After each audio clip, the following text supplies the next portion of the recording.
Willow Grove High School stood on the corner of Elm and Washington, a sprawling brick structure that had educated generations of students in the quiet suburb of Riverside, Connecticut. The building wore its age with dignity, tall oak trees surrounding its perimeter casting shadows across the worn stone steps that led to the main entrance. Inside, fluorescent lights hummed along corridors lined with dented lockers painted in the school colors of blue and gold, and the faint smell of cafeteria food mixed with floor polish created that unmistakable school atmosphere that never changed regardless of decade. The building itself was a maze of 3 floors connected by wide staircases with rubber treading that had been replaced countless times over the school's 80-year history. The main office sat near the front entrance, a glass-walled fortress where administrative staff monitored hall passes and late arrivals. The cafeteria occupied the entire east wing of the first floor, a cavernous space with long tables and chairs that had been bolted to the floor after too many incidents of furniture being thrown during disagreements. The library, recently renovated thanks to a generous donation, took up half of the second floor and featured both traditional stacks and a modern computer lab. Classrooms radiated out from central hallways, each one slightly different, but all sharing the same basic layout of desks in rows. A teacher's desk at the front, and whiteboards that had replaced the old chalkboards a decade ago. Ria Castellano walked through those corridors every morning with measured steps, her worn leather satchel heavy with graded papers and lesson plans. She was small in stature, barely 5'3", with dark hair she kept pulled back in a simple bun. Her glasses constantly slid down her nose, and she had a habit of pushing them up with her index finger while lost in thought. At 32, she had been teaching English at Willow Grove for 3 years, and most students barely noticed her outside of class. She dressed conservatively in cardigans and long skirts, spoke softly, and never raised her voice. To the administration, she was reliable and caused no problems. To the students, she was forgettable and easily dismissed. To the handful who bothered to look closer, she seemed almost fragile, like someone who might break under pressure. What nobody knew was that Ria Castellano held a 3rd-degree black belt in Brazilian Jiu-Jitsu and had competed nationally before a knee injury ended her tournament career 5 years ago.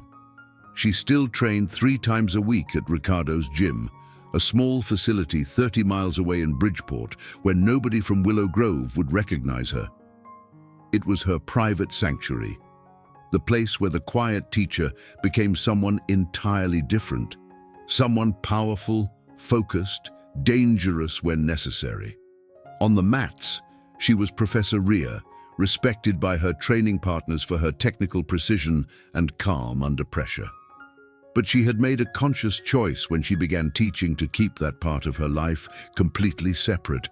Violence had no place in education, she believed. Patience and understanding were the tools of her trade now, not arm bars and chokes. The trouble began on a rainy Tuesday morning in early October. Ria had arrived at school at 6:30, as she did every morning, to prepare for the day ahead. Her classroom, room 247 on the 2nd floor, faced east and caught the morning light when the weather cooperated. She had decorated it modestly with posters of famous authors and motivational quotes about reading and learning. Her desk sat in the front corner, perpetually covered with papers despite her best organizational efforts. Student desks were arranged in a semicircle to encourage discussion, though many students simply turned them back into traditional rows when she wasn't looking. She was writing the day's agenda on the whiteboard when she heard voices in the hallway, loud, confident, completely unconcerned with the fact that classes didn't start for another hour.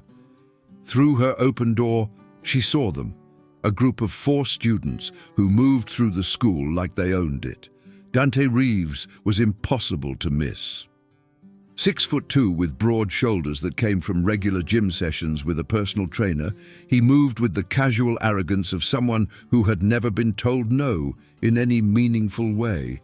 His dark hair was styled with expensive product, and he wore designer clothes that probably cost more than Ria's monthly rent. Fitted jeans, a leather jacket, and sneakers that she recognized from a recent magazine article about $1,000 shoes. He was handsome in a conventional way, with sharp features and dark eyes that seemed to constantly assess everyone around him for usefulness or threat. Following him were his three constant companions. Kyle Brennan was shorter but stocky, built like the linebacker he had been before getting kicked off the football team for fighting. He had sandy hair cut short and a face that seemed designed for smirking. Madison Pierce was the only girl in their group, tall and blonde, with the kind of effortless beauty that came from good genetics and expensive skincare. She came from old money. Her family had founded one of the first banks in Connecticut, and she wore it in every carefully chosen accessory. Trevor Walsh, the final member of their quartet, was lean and angular with nervous energy, always moving, always watching. He served as Dante's enforcer when intimidation was needed, though he tried to hide his role behind a veneer of politeness. Together, they formed the unofficial royal court of Willow Grove High, and everyone else in the school arranged themselves accordingly in the social hierarchy. Teachers tolerated them because their families had influence. Students either wanted to be them or wanted to avoid them. The administration handled them with kid gloves because crossing them meant crossing their parents, and that meant problems that made everyone's life difficult. Ria had heard the stories during her first year teaching. Dante's father, Richard Reeves, was a wealthy real estate developer who owned half the commercial property in Riverside and had political connections that reached all the way to the state capitol. His donations to Willow Grove High had paid for the new gymnasium with its gleaming hardwood floors, the football field scoreboard with its high-definition display, and most recently, the renovated library. The Reeves name opened doors and closed mouths throughout the district. The unofficial rule among the faculty was simple: don't cross Dante unless you're prepared for consequences. For the first few weeks of the school year, Ria's third-period American literature class proceeded normally enough. Dante rarely participated, spending most periods staring at his phone under his desk or whispering to his friends. When Ria called on him, he would shrug and give one-word answers or claim he hadn't done the reading. His friends followed his lead, creating a pocket of disengagement at the back of the classroom that affected the energy of every lesson. Ria tried various strategies. She assigned group work and put Dante with engaged students, hoping peer pressure would encourage participation. She offered extra credit opportunities. She held him after class once to gently suggest that he seemed capable of better work than he was producing. Each attempt was met with polite dismissiveness or outright ignoring. Other teachers had warned her not to push too hard, sharing their own stories of parent complaints and administrative pressure. "Just give him a C and move on," Robert Jameson, the history teacher whose classroom was next to hers, had advised during lunch duty one afternoon. "That's what most of us do. It's not worth the headache." "But he's barely doing C-level work," Ria had protested. "Half the time he doesn't turn anything in at all." "Then give him a C-." "Look, I understand the principle here. I really do.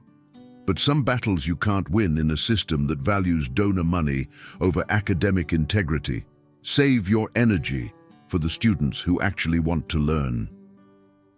The advice rankled, but Ria had tried to follow it. She graded what Dante submitted fairly, but didn't chase him down for missing work. She maintained her standards while trying not to antagonize him unnecessarily.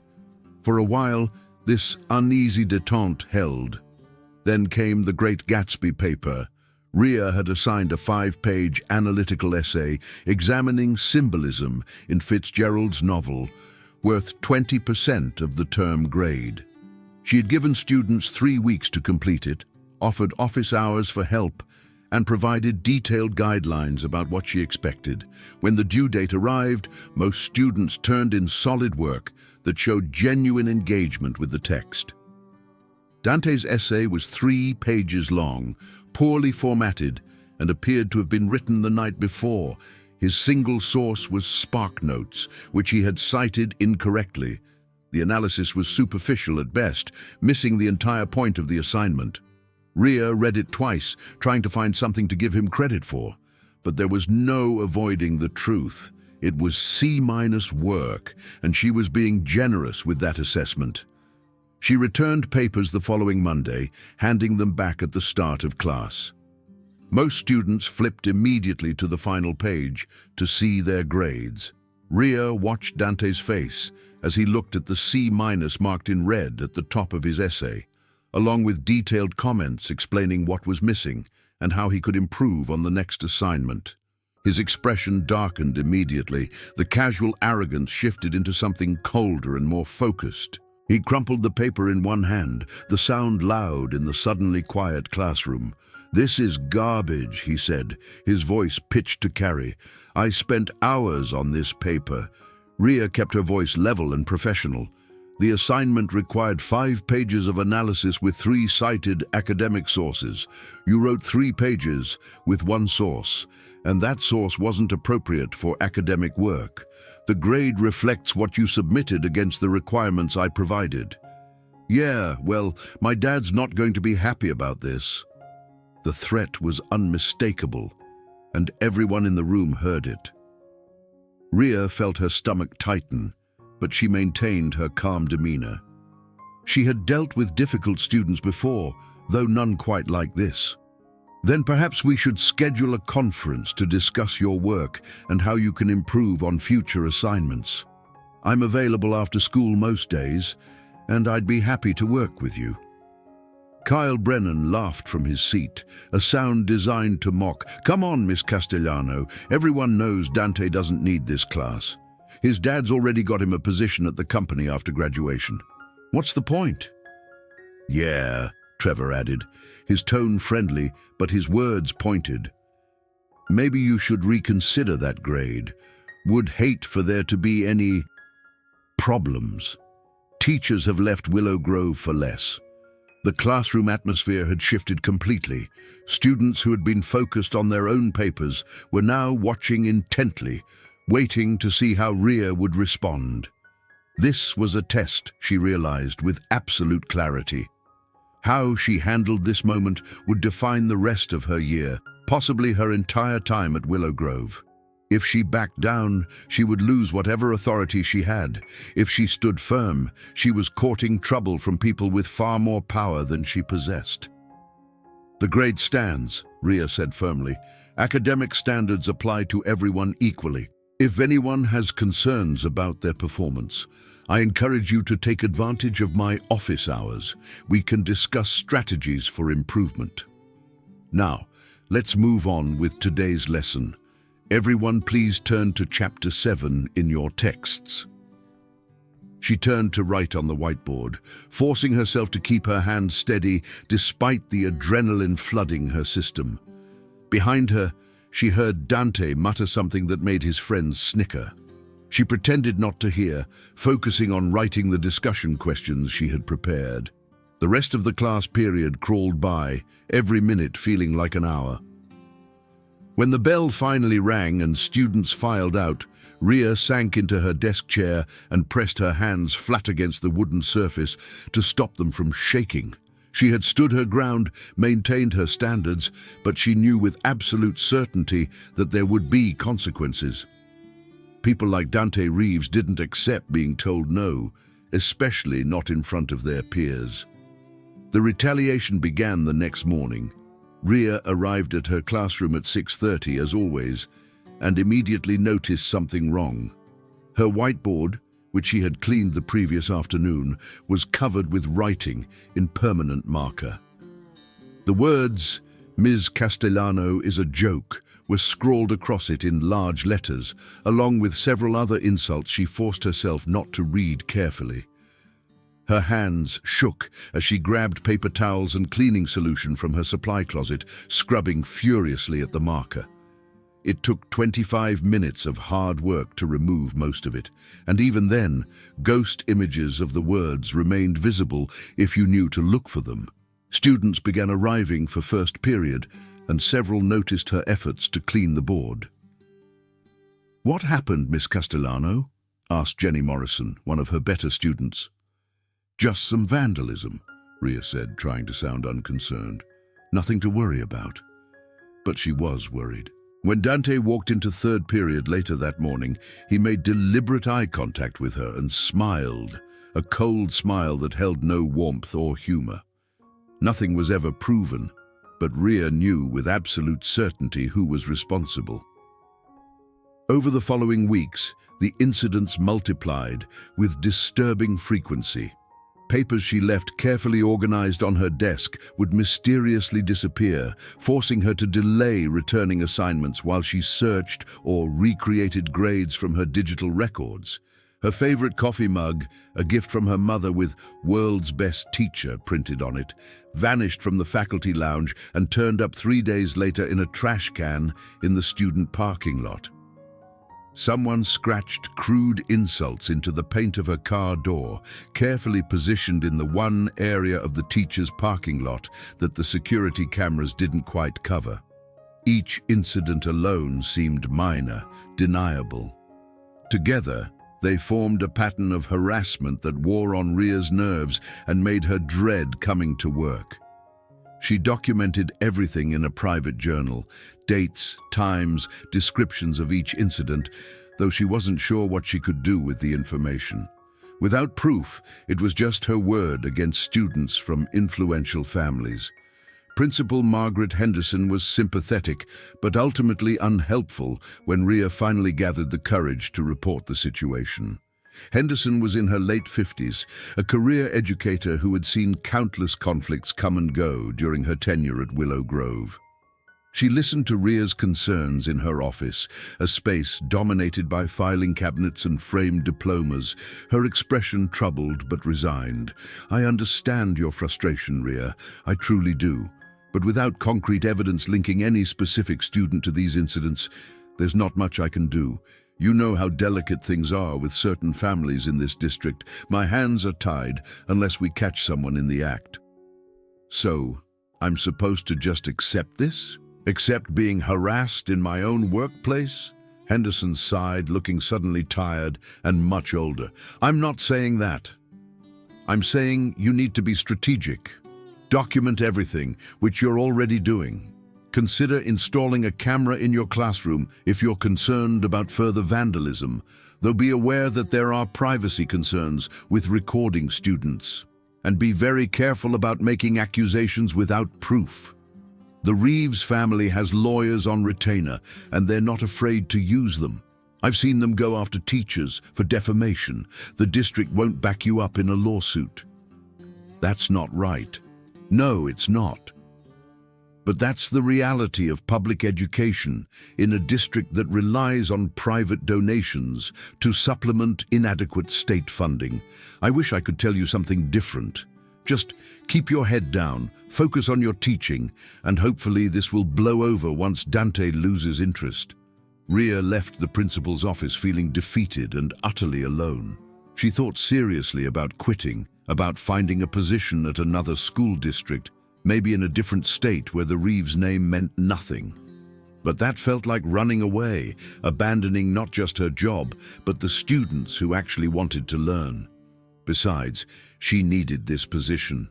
Student loans from her own graduate education still demanded monthly payments, and teaching jobs weren't exactly abundant. She'd been lucky to land this position right out of her master's program. That evening, Ria drove to Ricardo's gym for her regular training session, needing the physical outlet more than ever. The gym was located in an industrial area of Bridgeport, a 30-minute drive from Riverside, housed in a converted warehouse with high ceilings and exposed ductwork. Inside, the space smelled of sweat and rubber mats, a scent she had come to associate with clarity and focus. The walls were covered with competition photos and certificates, a testament to the gym's history of producing successful fighters. She changed quickly in the small locker room and began her warm-up routine, running through solo drills and movement exercises until her training partner arrived. Marcus Santos was a brown belt who worked as a diesel mechanic during the day and trained at night. He was in his early 30s, stocky and powerful, with the kind of functional strength that came from physical labor. He had been Ria's regular partner for 2 years and knew her well enough to read her moods. "Rough day?" he asked as they slapped hands and began to roll. "Something like that." Ria didn't elaborate, preferring to let her training speak for itself. They rolled for an hour, working on specific positions and scenarios. She found herself being more aggressive than usual, hunting for submissions with unusual intensity, cranking positions tighter than necessary. "Easy there," Marcus said after she applied an armbar with more force than the situation warranted. "You trying to hurt me or work through something?" Ria released immediately, guilt washing over her. "I'm sorry. I shouldn't bring outside stuff to the mat." "Everyone does sometimes. That's what training is for." Marcus sat up, rubbing his elbow. "You want to talk about it?" "No, I just need to train." "Fair enough. But remember what Professor Santos always says. Train with purpose, not emotion. Anger makes you sloppy." Ria nodded, taking a breath and resetting her mindset. They continued training for another 30 minutes, and this time she focused on technique rather than intensity. By the end of the session, she felt physically exhausted, but mentally clearer. The problem was that no amount of training could solve her actual problem. She couldn't exactly armbar a student into submission, no matter how satisfying the fantasy might be in her darkest moments. Teaching required different tools, different strategies, and right now she felt like she was losing the battle. Professor Ricardo Santos, the gym's owner and head instructor, pulled her aside as she was leaving.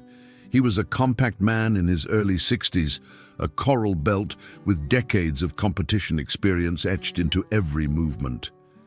He had mentored Ria since she first walked into his gym 7 years ago, helping her develop from an enthusiastic white belt into a skilled black belt competitor. "You're training like you're preparing for a fight," he observed, his accented English still carrying traces of his native Brazil. "What's going on, Ria?" "Just work stress, Professor." "Nothing serious?" "I've known you too long for that answer. This isn't stress. This is anger.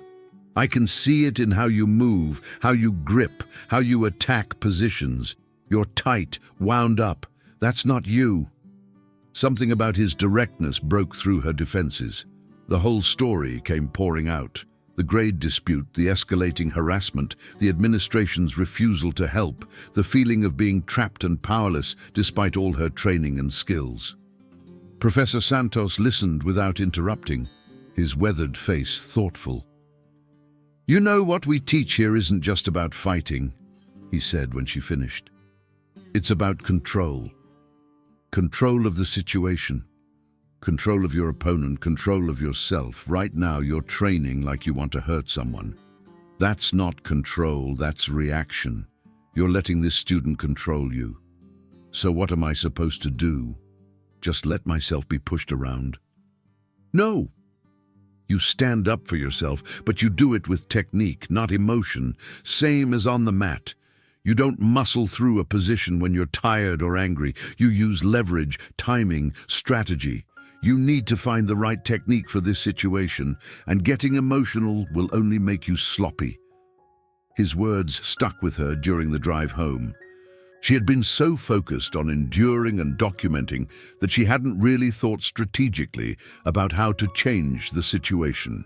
She needed leverage, needed to find a position where her skills and principles could work together to resolve the conflict. But what did that look like when dealing with a student who had unlimited resources and parental backing? November brought colder weather and an intensification of the harassment campaign. Dante had apparently decided that Ria's refusal to change his grade was a personal insult that required ongoing retaliation. He began disrupting her class regularly and systematically, talking over her lectures, making sarcastic comments, encouraging other students to ignore her instructions, creating an atmosphere where meaningful learning became nearly impossible. The disruptions followed a pattern designed to maximize impact while maintaining deniability. Dante never did anything so egregious that Ria could justify sending him to the principal's office with confidence that consequences would follow. Instead, he operated in the gray area of behavior that was disruptive, but not quite severe enough to warrant serious disciplinary action, especially given his father's influence. One November morning, Ria was attempting to lead a discussion about symbolism in The Great Gatsby when Dante began his routine. "Can anyone tell me the significance of the green light that appears throughout the novel?" Ria asked, hoping to generate some productive engagement. "It means Gatsby needs better taste in women," Dante called out from the back, prompting laughter from his friends and several other students. "That's not a literary analysis, Dante. Let's try to engage seriously with the text. Would someone else like to—" "Why do we even read this old stuff?" Madison interrupted, examining her manicured nails. "None of it's relevant to anything we care about. It's just a bunch of rich people having drama at parties." Ria felt her patience beginning to fray, but forced herself to maintain a composed exterior. Literature helps us understand human nature and universal experiences across different time periods. The themes in The Great Gatsby about wealth, social class, and the American dream remain relevant today. We can see parallels. "The American dream is my dad's entire business model," Dante interrupted again. "Buy low, sell high, make connections, and don't let anyone push you around. That's the real lesson about success in America. Everything else is just fairy tales." Interesting perspective, Dante. However, Fitzgerald was actually critiquing that exact mindset in his novel, showing how the pursuit of wealth and status without deeper values can lead to— "Nah, you're reading it wrong, Miss Castellano. No offense, but maybe you're not the best person to teach us about success and the American dream." He paused for effect, making sure everyone was listening. "I mean, you're what, 30-something? Still driving that beat-up Honda Civic, living in that tiny apartment on Riverside Avenue. My dad says teachers make poverty wages. Maybe someone who actually achieves something should teach this class instead." The classroom went completely silent. Several students shifted uncomfortably in their seats, looking down at their desks. Ria felt heat rising to her face, a mixture of humiliation and anger that she struggled to suppress. Everything Dante had said was technically accurate. Her car was old and worn, her apartment was indeed small and in a less desirable part of town, and teacher salaries in Connecticut were notoriously low. But the public nature of the attack, the deliberate attempt to undermine her authority by highlighting her economic circumstances, was a new level of cruelty. "My personal circumstances aren't relevant to our discussion of American literature," Ria said quietly, proud that her voice remained steady.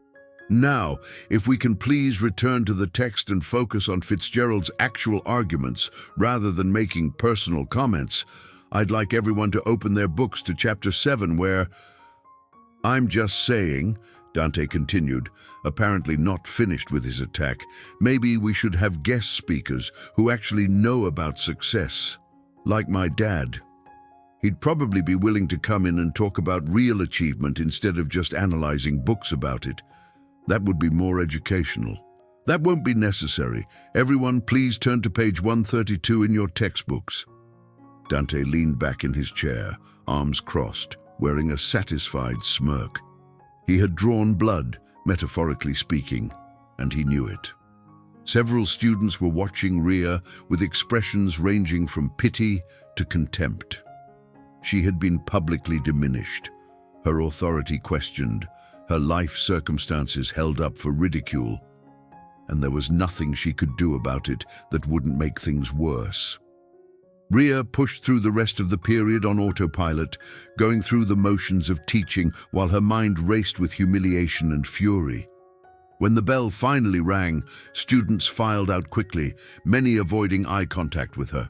She sat at her desk for several minutes after the room emptied, taking deep breaths and trying to regain her composure before her next class arrived. In the faculty lounge during her planning period, Ria sat alone at a corner table, staring at her lukewarm coffee without really seeing it. The lounge was a tired room with mismatched furniture and a persistent coffee smell, the kind of space that felt depressing even on good days. Robert Jameson entered and, seeing her expression, pulled up a chair uninvited. "Heard what happened in third period," he said quietly. Robert was in his mid-40s with graying hair and kind eyes that had seen too many battles with students and administration. "The rumors are already spreading. Dante's friends have been talking it up, making sure everyone knows he put you in your place." "Great, that's just wonderful. For what it's worth, he pulled the same act in my class last year. Made comments about my divorce, my crappy apartment, my old car. Kid's got a talent for finding pressure points." "How did you handle it?" Robert shrugged helplessly. "I didn't, not really." His father filed a formal complaint with the superintendent, claiming I was creating a hostile learning environment for his son. I was called into a meeting and told to be more understanding of different learning styles and family circumstances. Translation: give the kid whatever grade keeps daddy's checkbook open and stop challenging his behavior. It's not right, but that's the reality we work in. So I should just give in. Let him treat me like garbage and pass him anyway. I'm not saying you should. I'm saying that's what the system rewards.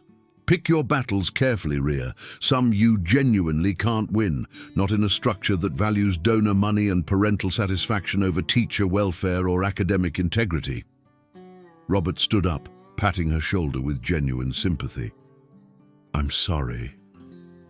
I know that's not what you wanted to hear, but I've been teaching for 20 years, and I've learned that martyrdom doesn't get you anywhere except unemployed."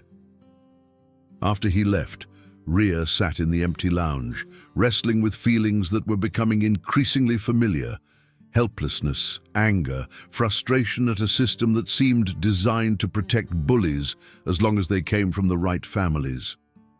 She thought about her training, about the hours she spent learning to defend herself, to control situations, to never be a victim. But all that training meant nothing here. The rules were different, the power dynamics completely lopsided, and physical skill was utterly irrelevant to the problem she faced. The harassment continued throughout November and into December, each incident calculated to demoralize, without quite crossing the line into something the administration couldn't ignore. Someone started a rumor that Ria was having an affair with the married principal, complete with fabricated evidence in the form of doctored photos showing them standing close together in the parking lot. The photos were innocent security camera stills that had been cropped and shared with suggestive captions. Several students asked her inappropriate questions about her relationship with Henderson until Ria filed a formal complaint. Henderson called her into the office to discuss the complaint, but the meeting did not go as Ria had hoped. "These accusations are completely false," Ria said firmly. "Someone is deliberately spreading lies to damage my reputation." "I believe you, Ria, but you need to understand how this looks from the outside. There's a pattern developing.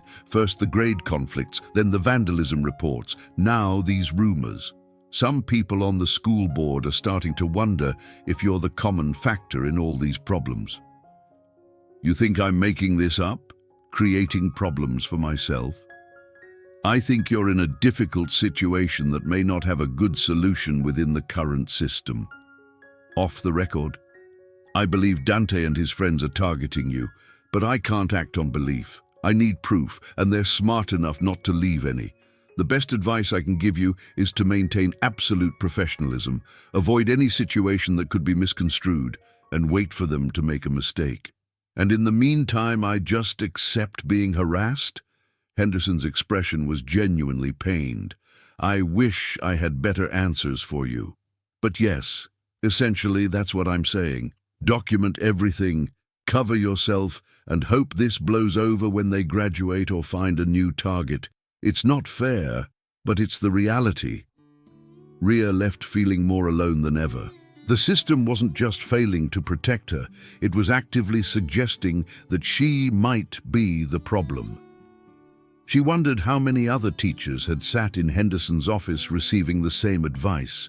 How many had eventually left Willow Grove broken by students they couldn't discipline and administrators who wouldn't support them.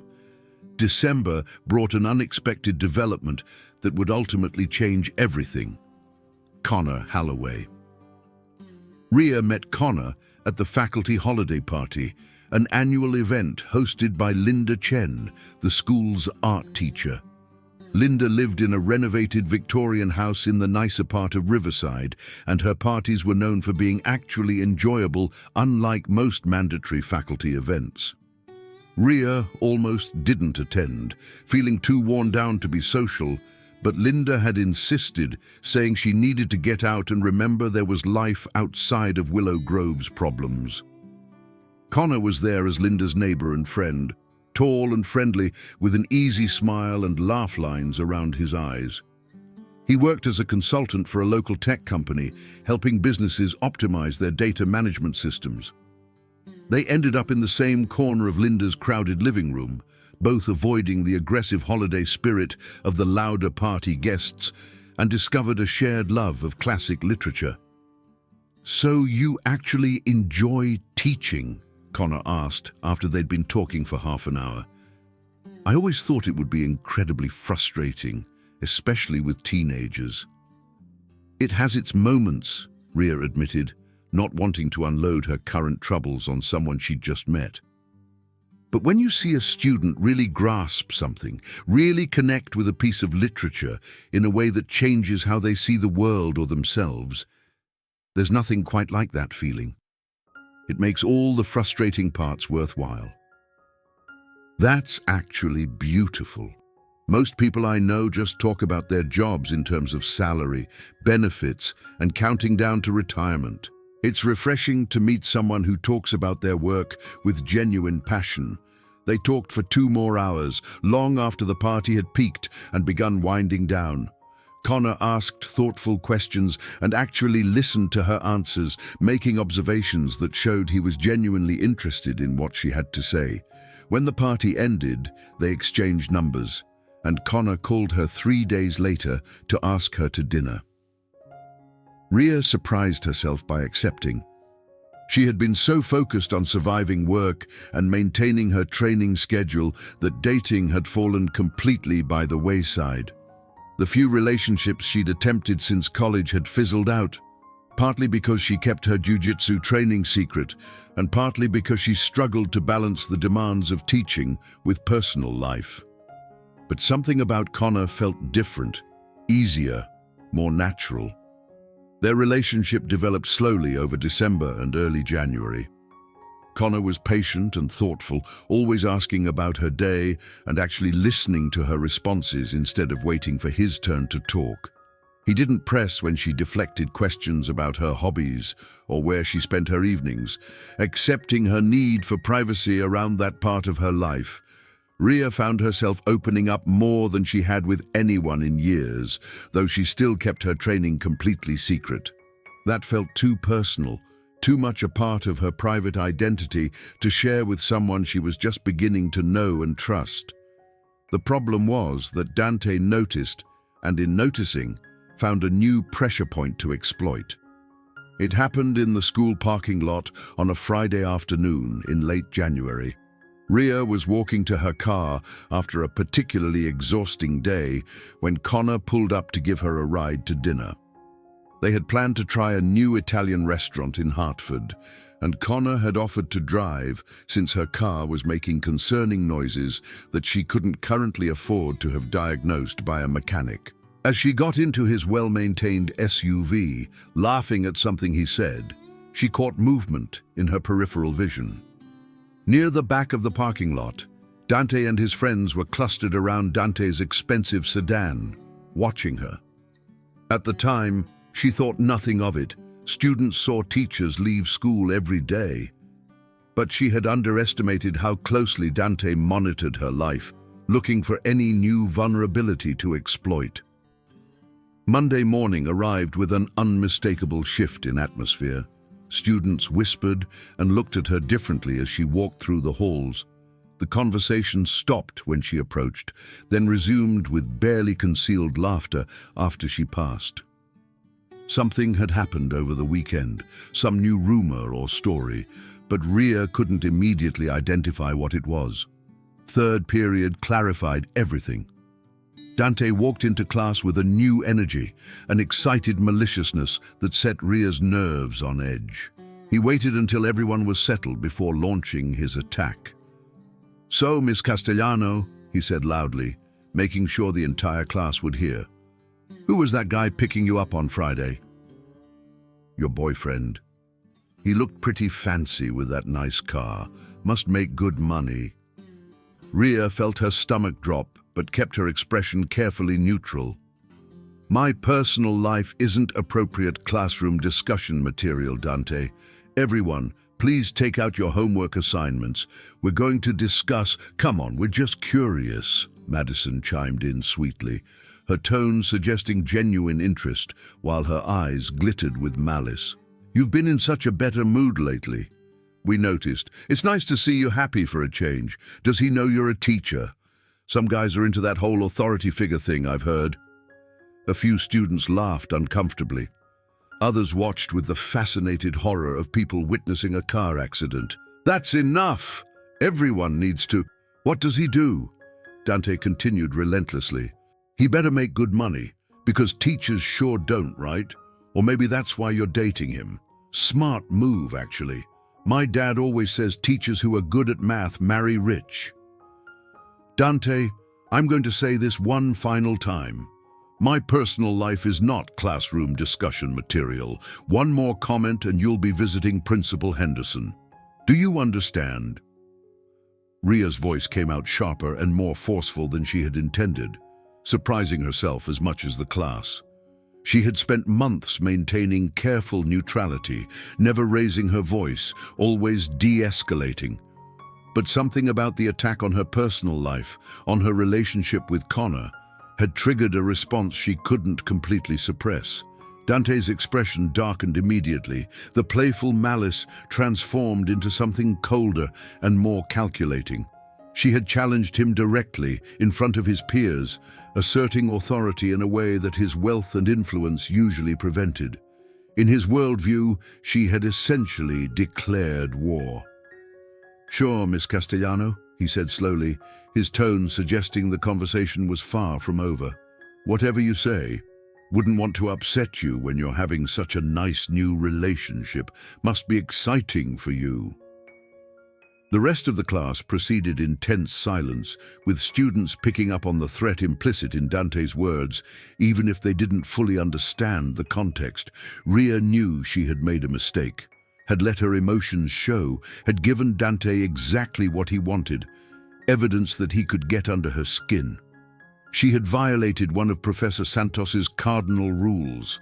Never let your opponent know they're affecting you. The retaliation was swift, creative, and far more damaging than anything that had come before. By Wednesday, elaborate rumors were circulating throughout Willow Grove about Ria's relationship with Connor. Someone, almost certainly Dante or one of his friends, had looked up Connor's company online and carefully twisted innocent details into something scandalous.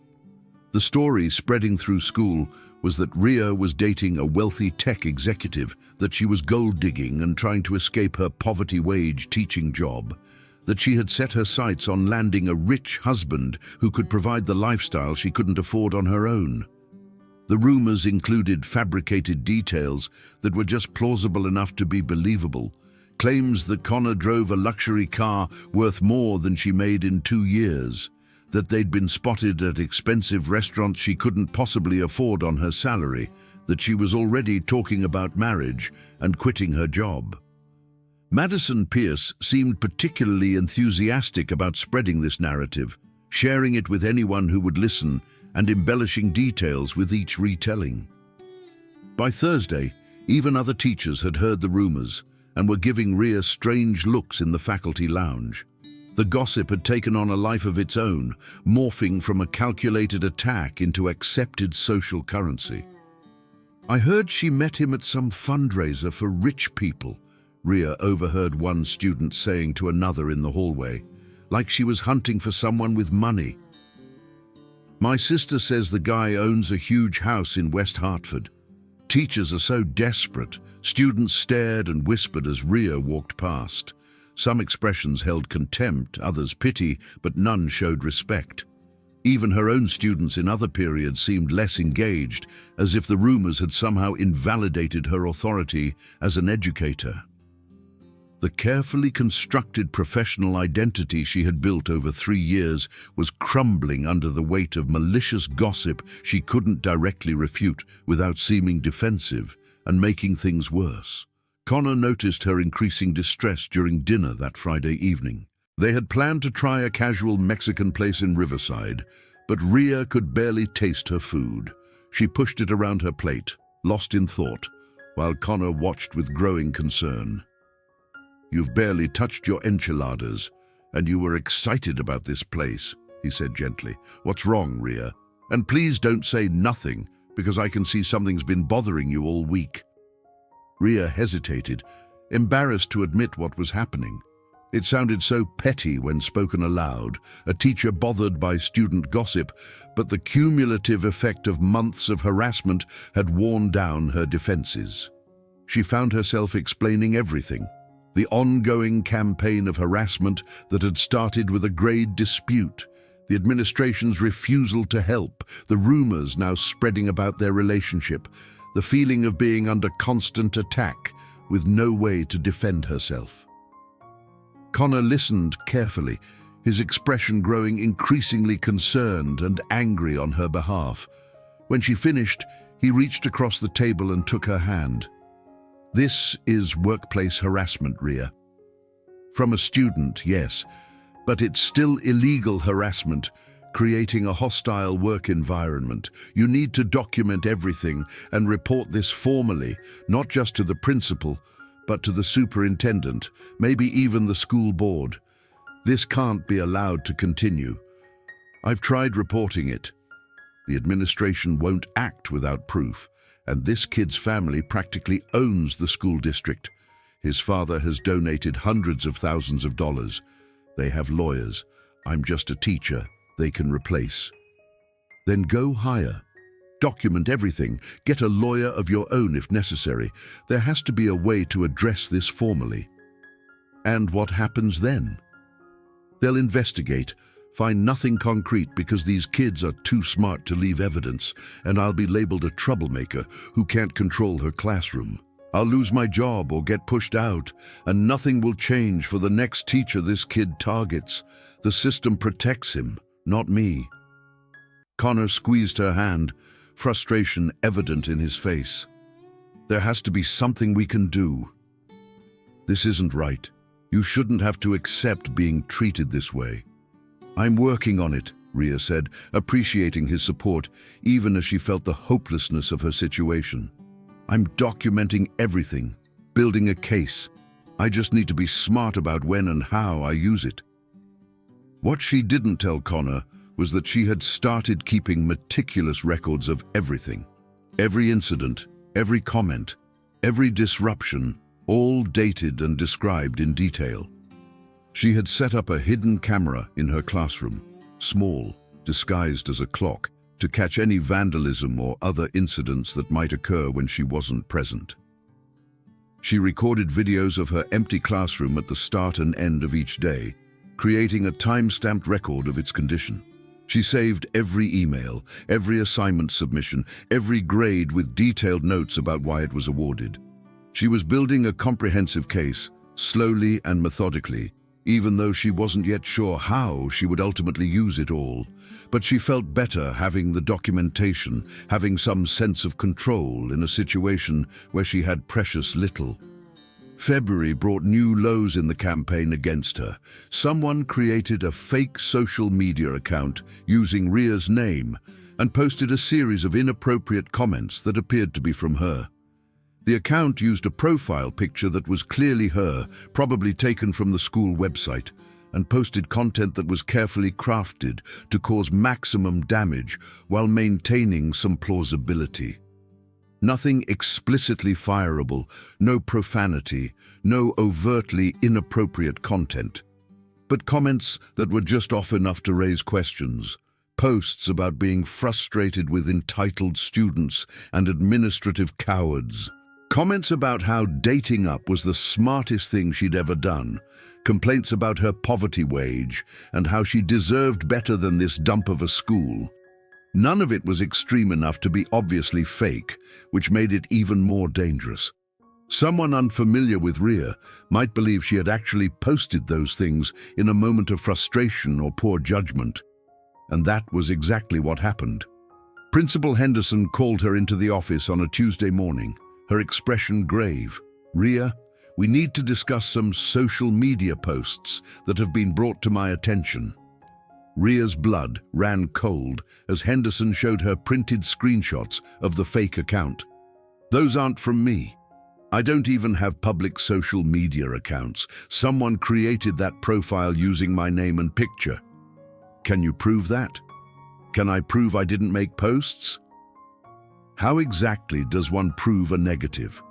The burden of proof should be on whoever's claiming these are real. Henderson rubbed her temples, looking exhausted. "Ria, this is becoming a serious pattern. First, there were the grade complaints and the conflicts with certain students. Then the vandalism reports. Then rumors about your personal life. Now this. I'm starting to wonder if there's more going on here than you've told me, or if perhaps your approach to classroom management needs adjustment." My approach? You think I'm creating these problems for myself? I think you're in a difficult situation that keeps escalating, and at some point I have to consider all possibilities. Without concrete evidence pointing to a specific student, I can't rule out that some of these issues might be related to how you're handling classroom dynamics. Are you seriously suggesting I vandalized my own classroom and created fake social media accounts about myself? I'm suggesting that I need to consider all angles. Look, I want to believe you, but I also have a school to run and a board to answer to. This fake account situation could blow up into a bigger problem if parents or media get involved. So here's what's going to happen. You're going to formally disavow those posts, send me screenshots proving you don't control that account, and make a statement that I can show to the board if needed. I'm also going to give you a formal warning that you need to be more careful about your online presence and public statements. Consider this your one freebie. If there's another incident, any incident, I'll have to take more serious action. This is unbelievable. I'm the victim here, and you're threatening me. Henderson's expression hardened. I'm protecting the school. We can't afford controversy, and right now you're at the center of multiple controversies. I suggest you think very carefully about how you want the rest of this year to go. Do we understand each other? Ria understood perfectly. The system was not only failing to protect her, it was actively punishing her for being targeted. She left the office shaking with anger and disbelief, feeling more trapped than ever.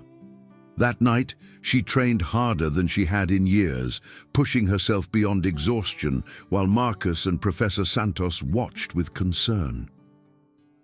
After class, Professor Santos pulled her aside again, his weathered face serious.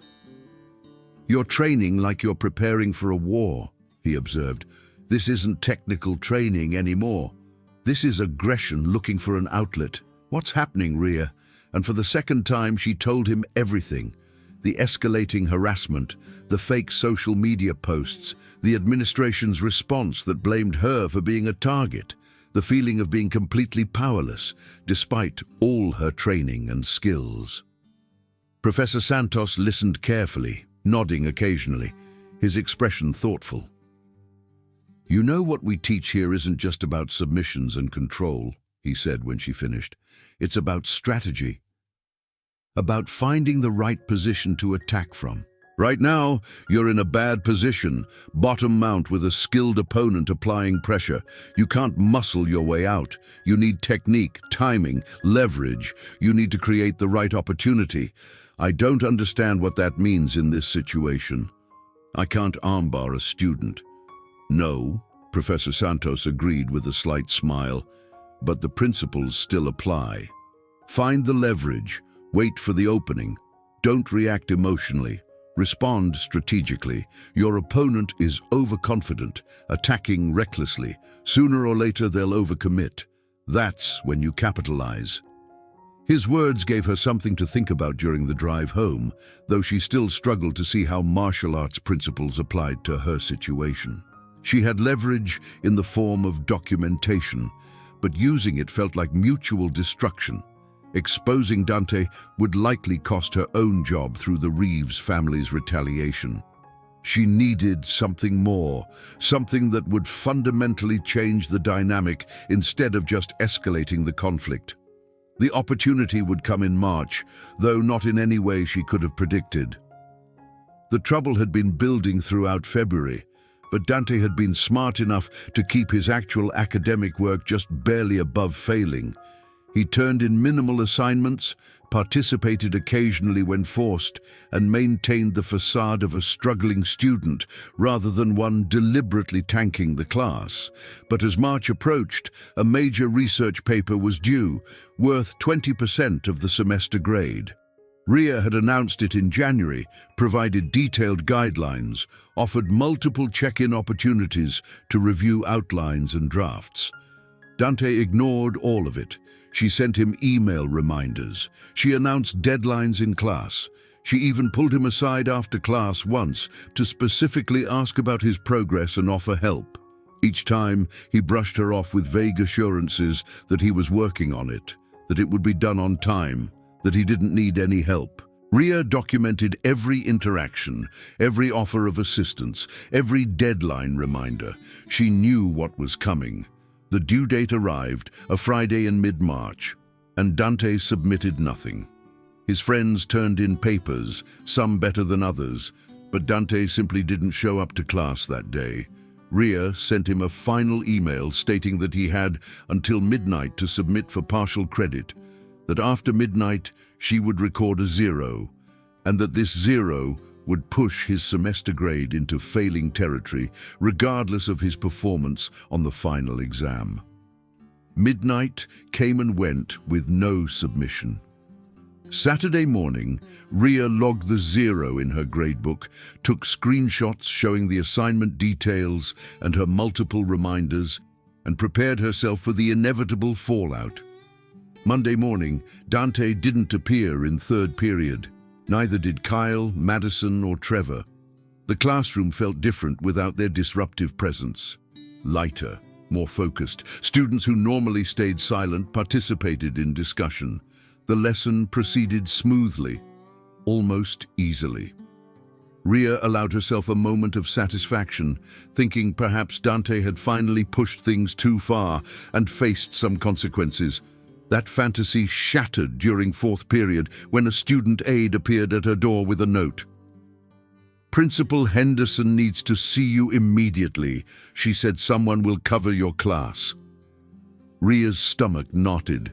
She gathered her materials, turned her class over to the substitute who arrived moments later, and walked through the suddenly hostile-feeling hallways to the main office. Every step felt heavy with dread. In Henderson's office, Richard Reeves sat in one of the visitor chairs, his expensive suit and furious expression dominating the small space.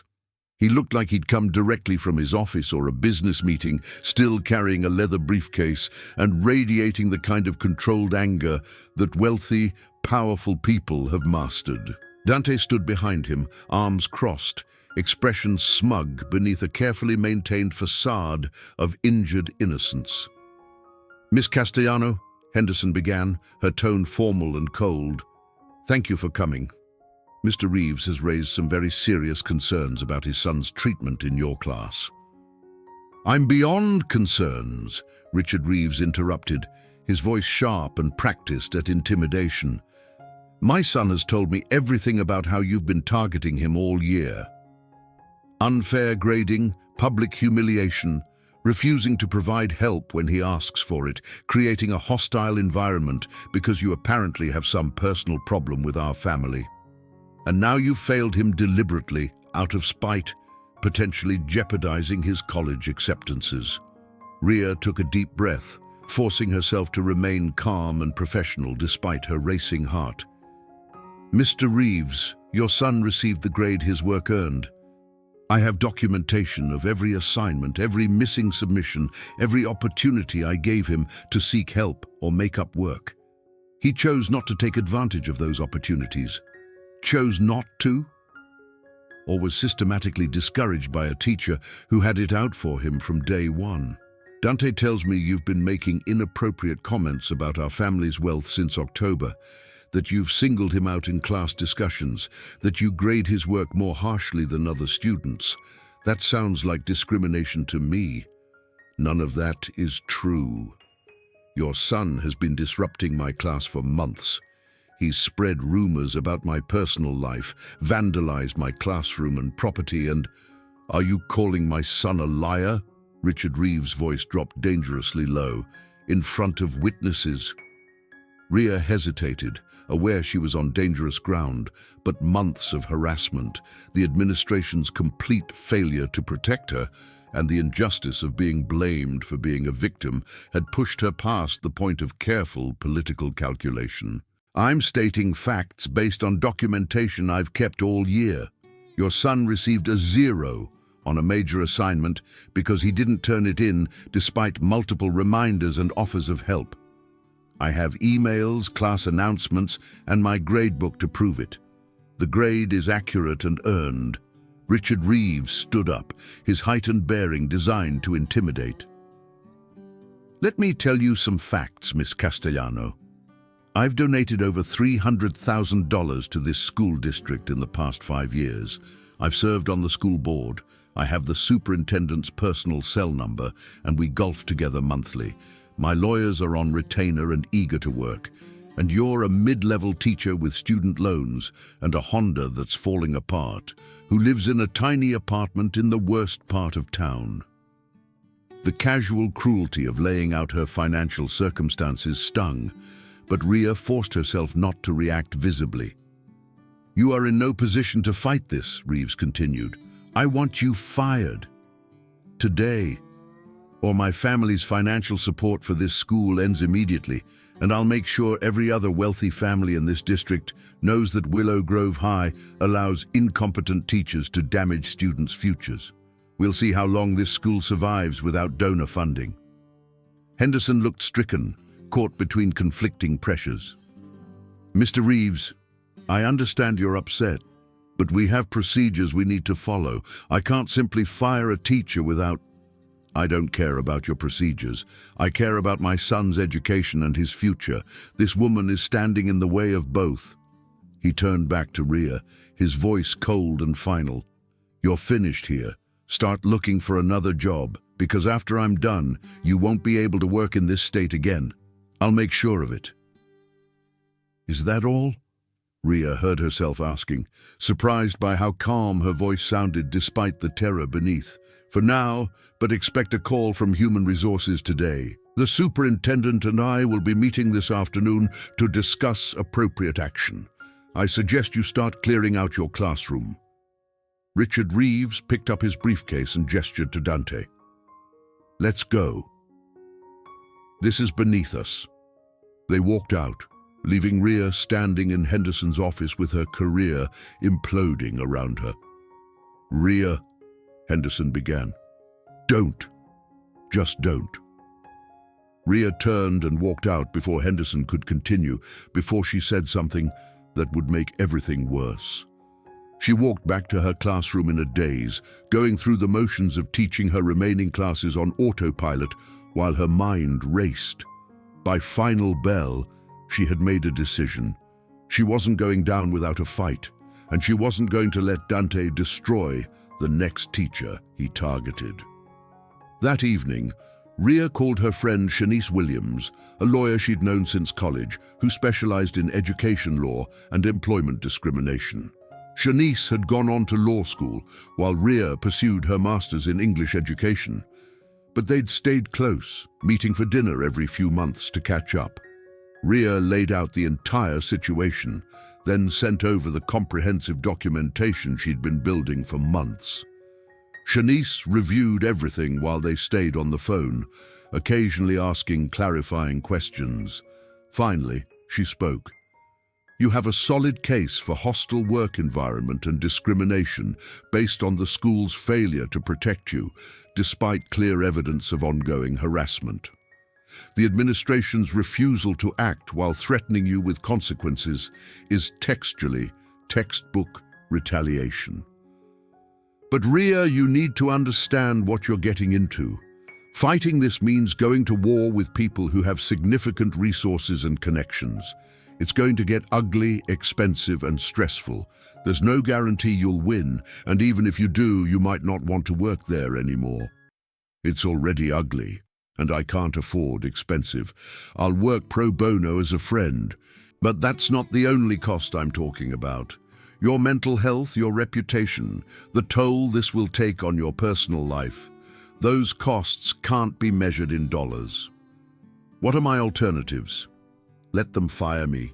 Walk away and let this happen to the next teacher. Fair point. Okay, here's what we do.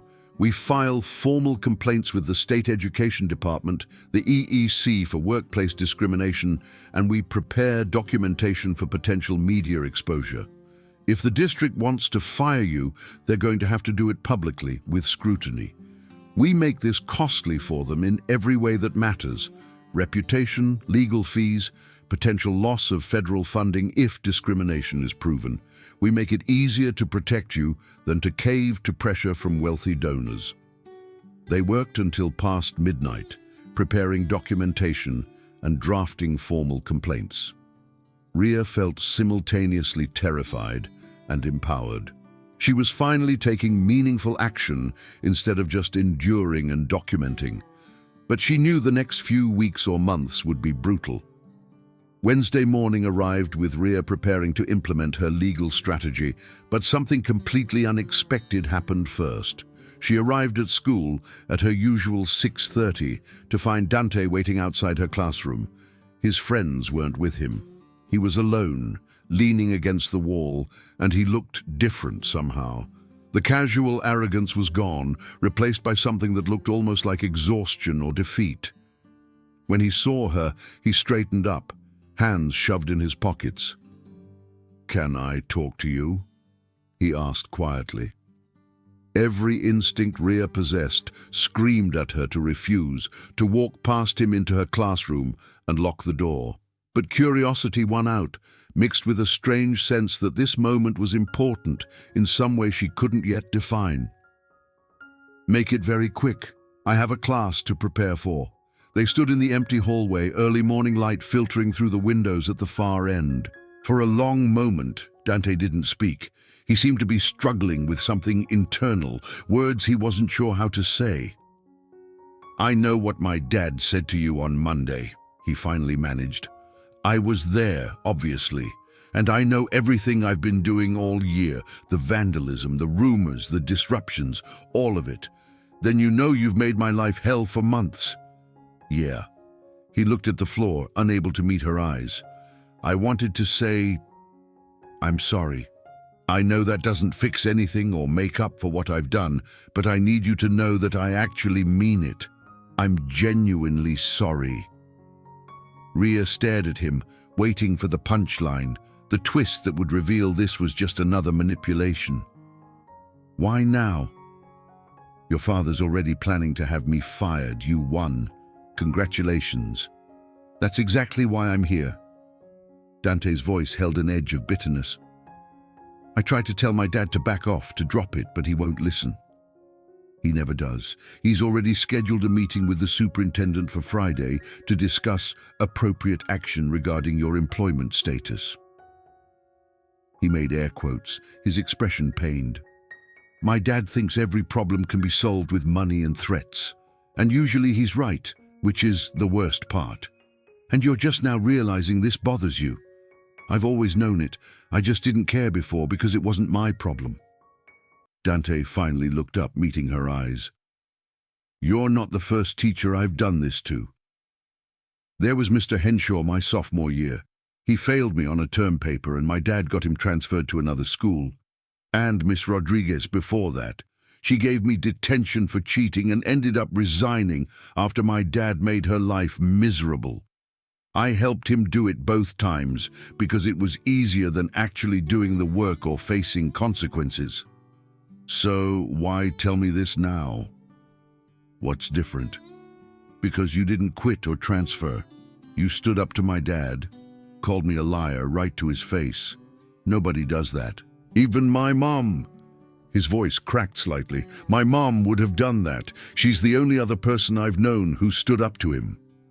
The mention of his mother surprised Ria. She knew vaguely that Dante had been raised primarily by his father after his mother died, but she had never heard Dante mention her before. She got cancer when I was 12, Dante continued, words coming faster now as if he'd been holding them back for too long. Breast cancer that spread everywhere. My dad threw millions at it, the best doctors, experimental treatments, specialists flown in from everywhere. None of it mattered. She died anyway when I was 14, and my dad's been angry ever since. Angry that his money couldn't fix the one thing that actually mattered. Angry at doctors, at God, at the universe. And I think I picked that up from him. Started thinking that if money and power couldn't solve the one problem that mattered, then nothing really meant anything. So why not use it to make life easier, to avoid consequences, to control things? Ria felt her anger wavering slightly, replaced by something more complicated. I'm genuinely sorry about your mother, Dante. That's a terrible thing to experience, but it doesn't excuse how you've treated me or Mr. Henshaw or Miss Rodriguez or anyone else. I know. That's why I want to help you now. There has to be something I can do to fix this before my dad gets you fired on Friday. Help me. Why would you do that? What's in it for you? Dante pulled out his phone, pulled up a folder, and showed her the screen. I've been recording stuff for weeks. Conversations with Kyle and Madison about creating that fake social media account. Me and Trevor talking about vandalizing your car. My dad bragging to his business partner about how he handles problem teachers and makes them disappear. I've got hours of recordings that prove everything you've been saying about what happened this year. Ria's breath caught in her throat. You're serious? You'd recorded all of that? Yeah, and I'll turn it all over to you. I'll testify to the superintendent, the school board, whoever needs to hear it. I'll make a formal statement admitting everything. But there's something I need to ask you first. A deal, kind of. Here it was, Ria thought. The catch. Of course there was a catch. What kind of deal? Help me pass your class. Not by changing my grade or giving me anything I haven't earned. I mean actually help me learn the material. Tutor me, work with me after school, whatever it takes for me to legitimately pass on my own merit. I need to prove something to myself, that I'm capable of succeeding without my dad's money or influence buying my way through. And if I can actually pass your class, after everything I've done to you, maybe that proves I'm not completely worthless as a human being. Ria studied his face carefully, looking for any sign of manipulation, deception, or hidden agenda. She saw only exhaustion, genuine remorse, and something that looked like desperate hope. Every survival instinct she possessed told her this was a trap, that trusting Dante in any way was insane. But Professor Santos's words echoed in her mind. Find the right technique for the situation. Sometimes the best submission came from an unexpected position. If I agree to this, and that's a massive if, There would be very strict conditions, she said slowly, thinking through the implications. You turn over all those recordings to me immediately, with copies for my own security. You make a public apology to my entire third period class. You stop all disruptions completely and do every single assignment I give you from this point forward. No shortcuts, no excuses, with genuine effort. And most importantly, you tell your father to back off completely, or I go to the media and the state education department with everything, including your recordings. Do you understand what I'm asking? Yes, I agree to all of it, completely. And if you're playing me right now, if this is some elaborate setup to humiliate me one more time before I get fired, I swear I will dedicate whatever's left of my career to making sure every college, every employer, everyone who matters knows exactly what kind of person you are. I'm not playing you. I swear on my mother's grave, on her memory, on everything that mattered to her. I'm not playing you. I want to be better than I've been. I want to be someone she would have been proud of instead of ashamed of. That statement, more than anything else, convinced Ria. There was too much raw pain, too much genuine emotion in his voice for it to be entirely fabricated. She extended her hand, and after a moment's hesitation, Dante shook it. His grip was firm but not aggressive, the handshake of someone making a genuine commitment. Come to my classroom at 3:15 this afternoon, Ria said. Bring those recordings on a thumb drive and make sure you have cloud backups that I can access. We'll start with the research paper you never turned in. And Dante, don't make me regret this decision. I won't. Thank you, Miss Castellano. Seriously, thank you for giving me a chance I don't deserve. He walked away quickly, as if afraid she might change her mind. Ria leaned against her classroom door, heart pounding, wondering if she had just made the best or worst decision of her entire teaching career. She pulled out her phone and texted Shanice. Potential development. Student offering evidence and testimony in exchange for tutoring. Thoughts? The response came quickly. Document everything. Record all tutoring sessions. Could be legitimate or elaborate trap.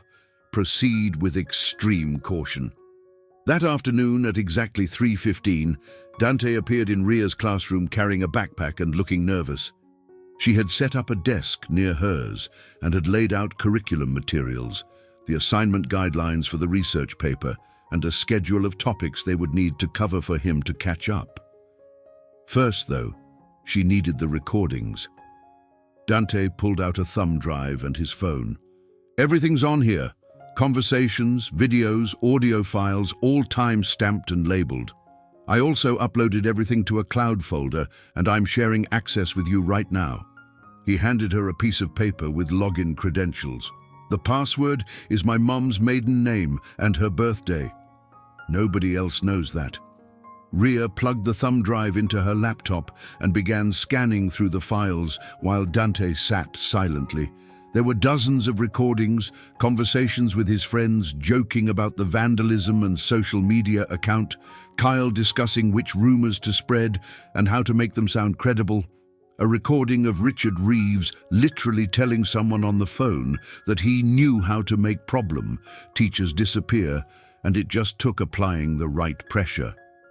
Each file was damning, providing concrete evidence of everything Ria had been documenting but couldn't prove.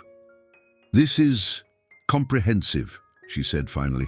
I started recording after you wouldn't change my grade on the Gatsby paper. I was planning to use it somehow to make things worse for you, but then I realized what I was really documenting was how terrible I'd become. It was like watching myself from outside and seeing someone I didn't recognize and didn't want to be. What changed? What made you decide to stop? Dante was quiet for a moment. Last week, I found some old videos on my phone from before my mom died. Just family stuff, birthday parties, holidays, normal life. There was this one clip where she was helping me with homework, must have been 7th grade or something. I was complaining about having to write an essay, saying it was pointless, and she told me something I'd forgotten. She said that the measure of a person wasn't their talent or money or looks, it was their character. whether they did the right thing even when it was hard, even when nobody was watching. And she made me promise I'd always try to be someone with good character. His voice had gotten thick with emotion. I've broken that promise every day for years now. Watching those videos, I realized I've become exactly what she was afraid I'd turn into if my dad raised me alone. Someone who uses power and money to avoid consequences and hurt people. Someone with no character at all. And I can't keep being that person. Ria felt something shift in her perception of the situation. This wasn't just about protecting herself or holding a student accountable. This was about transformation, about whether people could genuinely change when given the opportunity and motivation. It was about what teaching really meant, beyond just covering curriculum. Okay, she said, let's start with the research paper. Tell me what you understand about the assignment and why you didn't complete it.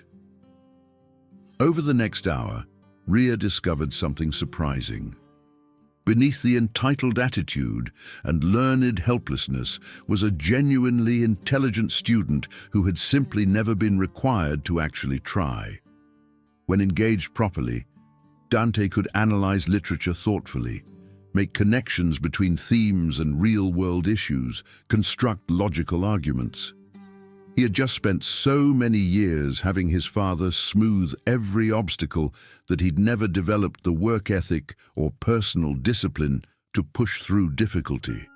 You're actually getting this, Ria said, genuinely surprised, as Dante correctly identified and explained a complex symbolic pattern in The Great Gatsby. This is solid literary analysis. Why didn't you do this kind of work before when it was assigned? Because I didn't have to. My dad would fix it somehow. Pressure teachers, make donations, find a way. After a while, you stop thinking you need to put in effort yourself.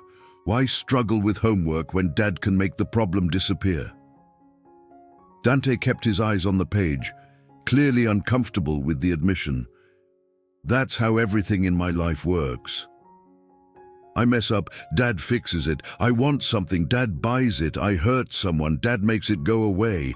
After living like that for years, you stop believing you're actually capable of doing anything on your own. You start to think maybe you're worthless without his money and influence. That must be an incredibly lonely way to live. Dante looked up sharply, something vulnerable crossing his face. Yeah, it really is. You're the first person who's ever said that. They worked together for another hour before Ria called it for the day. She assigned him specific readings and a preliminary outline for the research paper due at their next session. Dante packed up his materials carefully, then hesitated at the door. Thank you for this chance, Miss Castellano. I know I don't deserve it. You're right, you don't. But my job is to teach. And that means believing students can learn and grow. Don't make me regret it. I won't. He kept his promise. They met 3 times a week for the next month, and Dante approached the work with dedication Ria hadn't imagined he possessed. He completed every missing assignment, rewrote his failed essays with genuine effort and improvement, and gradually caught up to where he should have been all along. More importantly, he kept his promise about classroom behavior. The change was dramatic and immediate.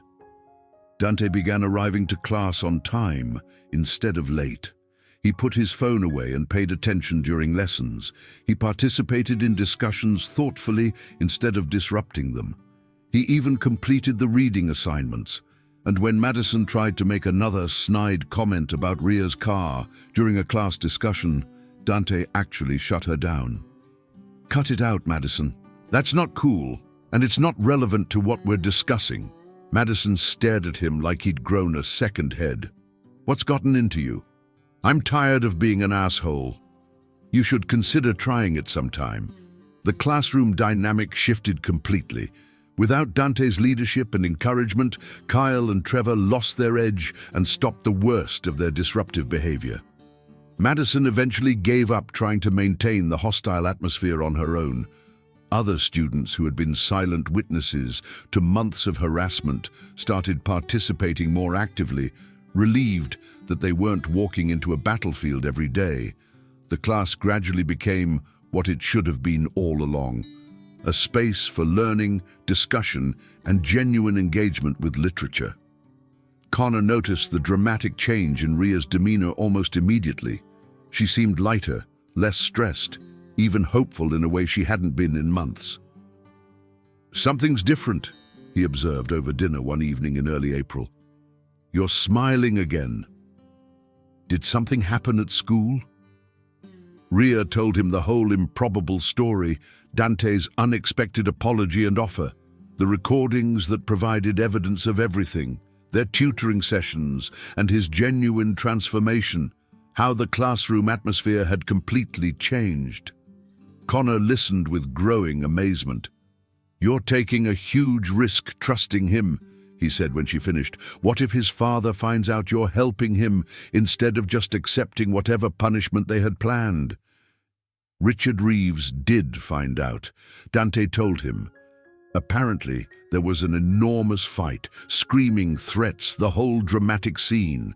Dante told his father that if he got me fired, he would deliberately fail not just English but every other class. He'd tank his entire GPA, refuse to go to college, and work at a fast food place instead just to embarrass his father publicly. Connor laughed incredulously. "That's actually brilliant manipulation. So what happened?" Richard Reeves backed down, though he's apparently furious about it. He cancelled the meeting with the superintendent. "He's leaving me alone. For now, at least. I'm still being careful, still documenting everything, still have Shanice on speed dial. But the immediate threat seems to have passed. And Dante? He's doing the work. Real, genuine work. I think he might actually pass on legitimate merit, which seemed impossible 2 months ago. He turned in a research paper last week that was actually impressive. Thoughtful analysis, properly cited sources, clear argumentation. I gave it a B+ because that's what it deserved, and he seemed genuinely proud of earning it." "You're a better person than I would be in that situation," Connor said, reaching across the table for her hand. "If someone had tortured me for months and then their father threatened my career, I would have taken those recordings and destroyed them completely. No mercy, no second chances." I thought about it. Believe me, I had detailed fantasies about playing those recordings for the school board and watching the whole Reeves empire crumble. But then I realized that wouldn't actually change anything fundamental. Dante would still be who he was, just with added resentment. Another student would eventually take his place. The system would continue protecting bullies from wealthy families. But this way, giving him a chance to actually transform. Maybe something real changes. Maybe he becomes someone different, someone better. Isn't that what teaching is supposed to be about fundamentally? That's a beautiful philosophy. I'm not sure I could live up to it. Neither was I until I had to make the choice. April brought yet another unexpected development. Richard Reeves appeared in Ria's doorway after school on a Tuesday, and her body tensed automatically, preparing for confrontation, but his posture was different this time, less aggressive, more uncertain. He looked uncomfortable, like someone venturing into unfamiliar and unwelcome territory. "May I speak with you for a few minutes?" he asked, his tone careful. Ria gestured to a student desk, and he sat awkwardly, his expensive suit incongruous against the worn furniture. For a long moment, neither spoke.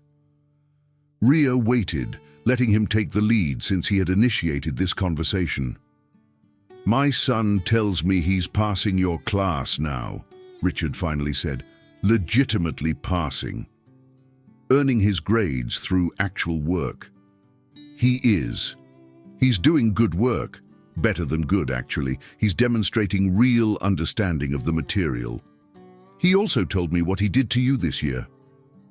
All of it, the vandalism, the rumors, the systematic campaign to make your life hell, and what I did.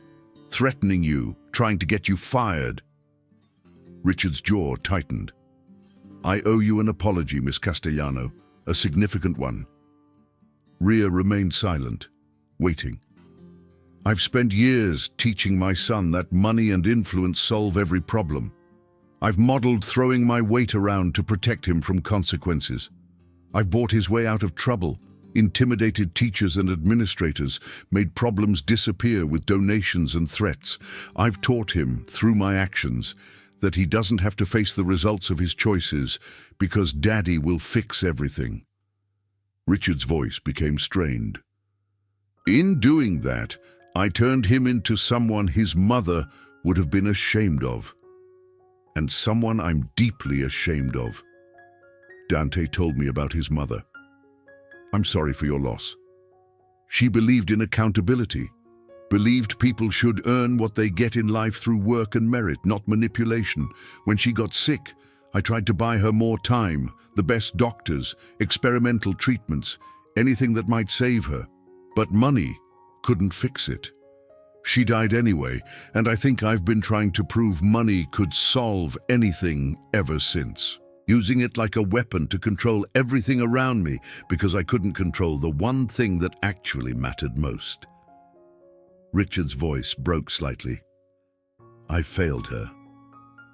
And I've been failing our son ever since, raising him to be someone she would have hated.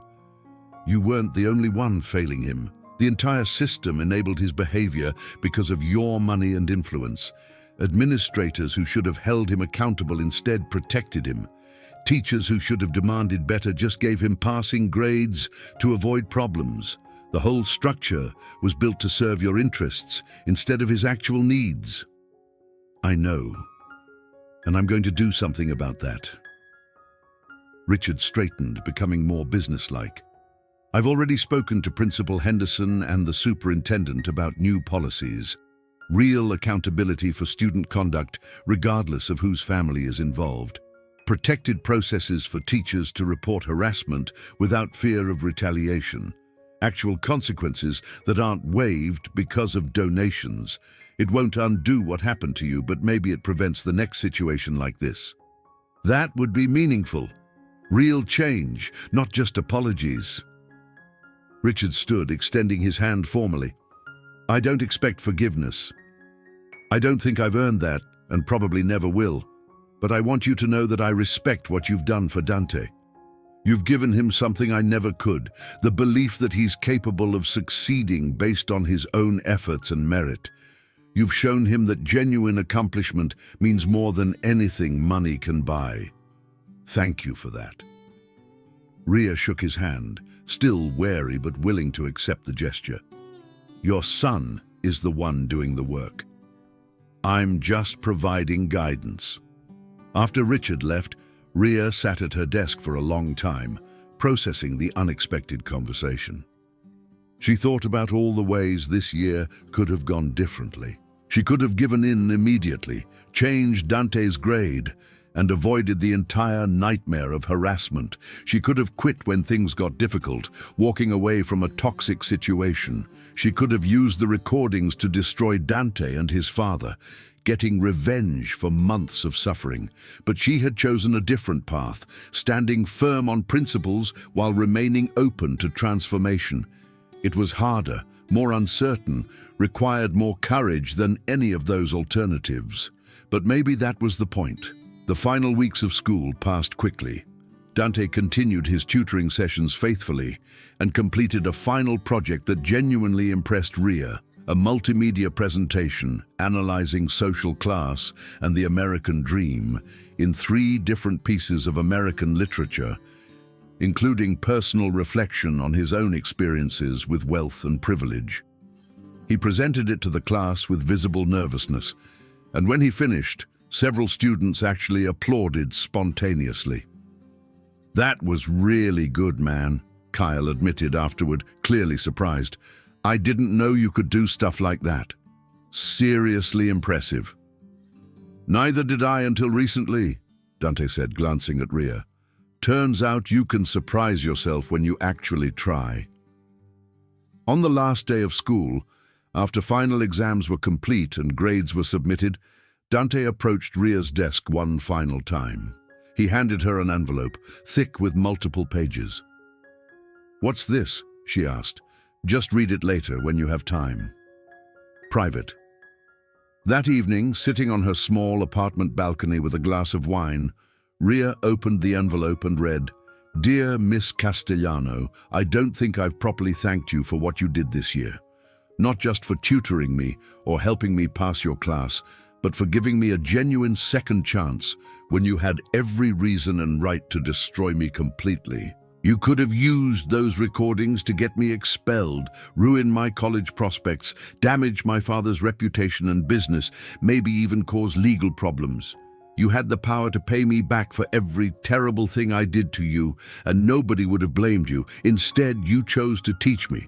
My mom used to tell me that the true measure of a person isn't how they treat people who can help them or people they like.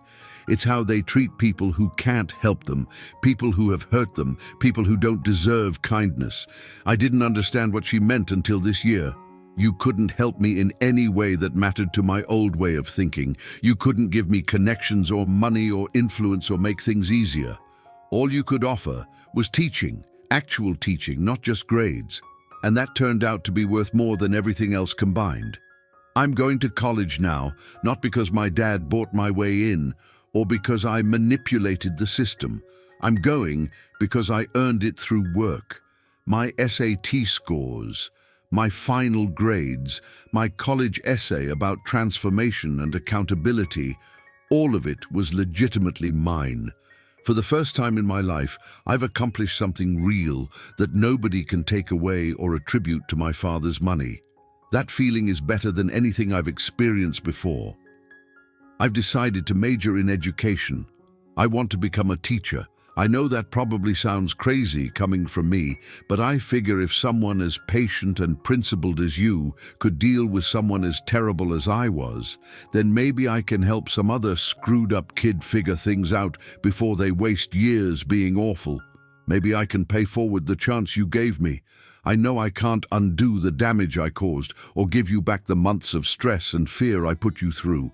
But I promise that I will spend the rest of my life trying to be worthy of the second chance you gave me. I'll work to become someone my mother would have been proud of, and someone you won't regret believing in.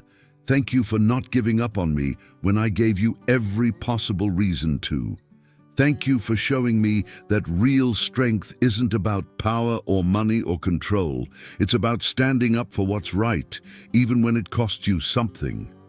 Thank you for proving that people can change if someone believes in them enough to invest in that change. My mom would have liked you a lot.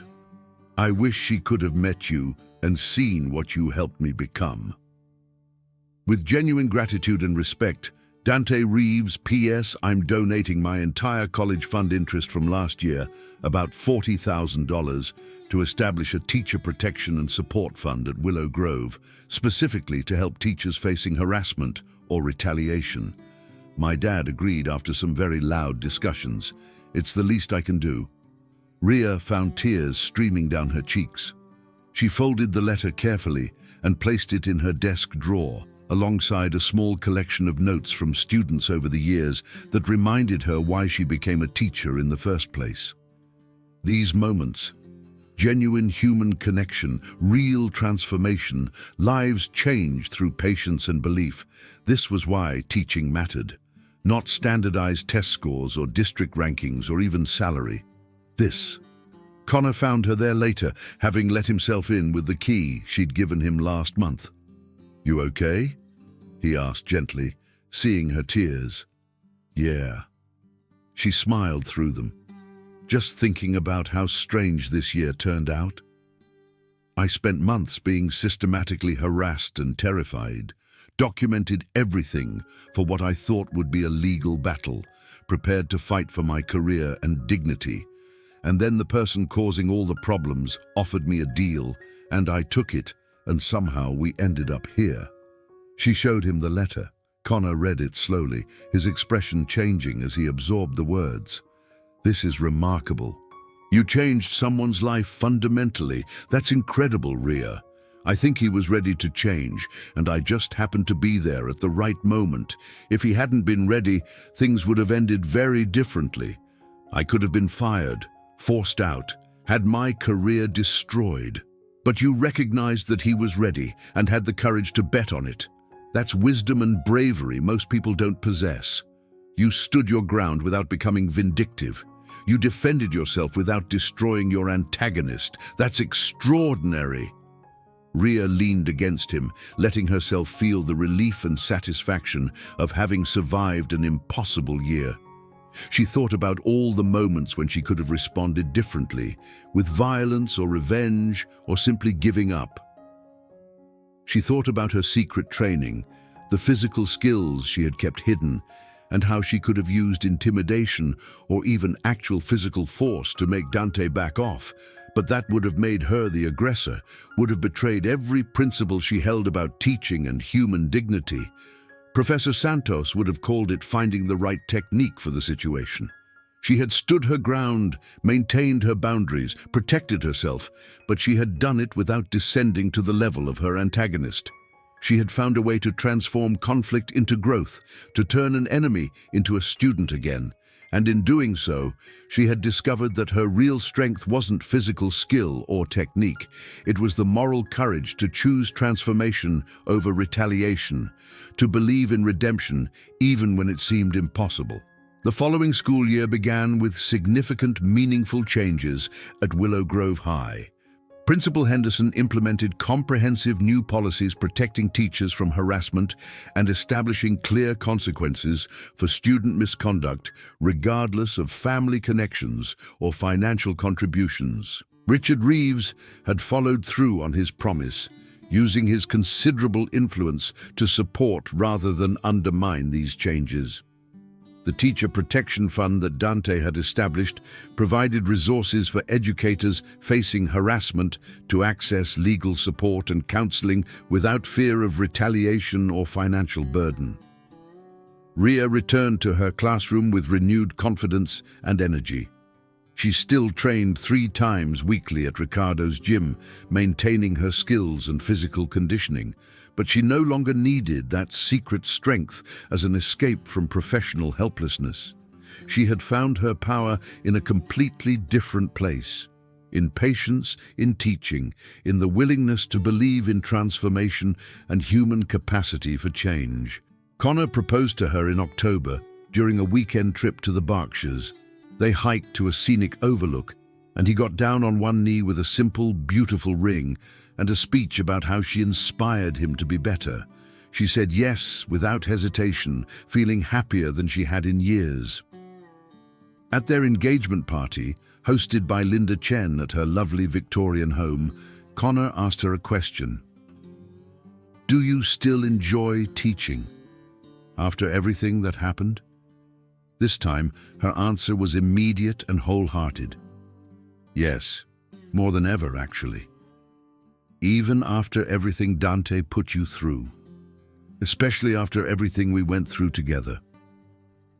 I learned something crucial, that the hardest students often need the most patience and investment, that giving someone a genuine second chance can be more powerful and transformative than any punishment or revenge.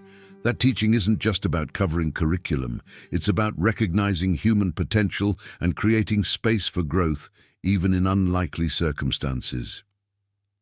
Several months later, Ria received an email from Dante with a photo attached. He was in his first year at the State University, majoring in education and minoring in English literature. He was volunteering as a tutor for at-risk youth through a community outreach program. The photo showed him working with a teenage student, both of them bent over a book, completely focused on their shared work. "Thought you'd want to see this," the email read.